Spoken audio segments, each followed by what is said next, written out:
ছি ছি হাসিনা লজ্জায় বাঁচি না, আমি স্লোগান দিছি। আপনারা দেখেছেন আমি বরিশাল বিশ্ববিদ্যালয়ের সামনে স্লোগান দিছি।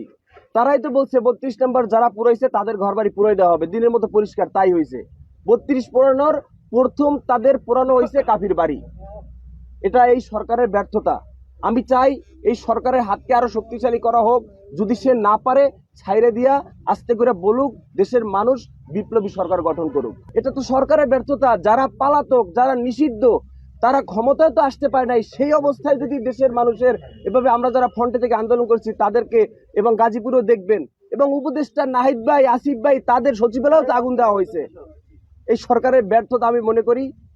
আমার আলটিমেটাম 7 দিন। আমি 7 দিনের মাথায় রাজপথ দাঁড়াবো যদি বিচার না করা হয়, আমার ঘর যদি পূর্ণভাবে গঠন উঠানো শুরু না হয়। আপনি সরাসরি সন্দেহ করেন কিনা কাউকে? আমি ভাইয়া মিথ্যা কথা বলতে পারবো না। আমি কার নাম বলে কাকে বিপদে ফেলবো, আমি কাউকে এভাবে নাম বলার কোনো আমার নাই। আমি এটা তো পরিষ্কার, আমি ধানমন্ডি 32-এর সময় উপস্থিত ছিলাম। আমি গিয়া জুলাই আগস্টে বরিশাল বিশ্ববিদ্যালয়ের সামনে ছিলাম। কারা আমার শত্রু এটা তো আপনারাও জানেন।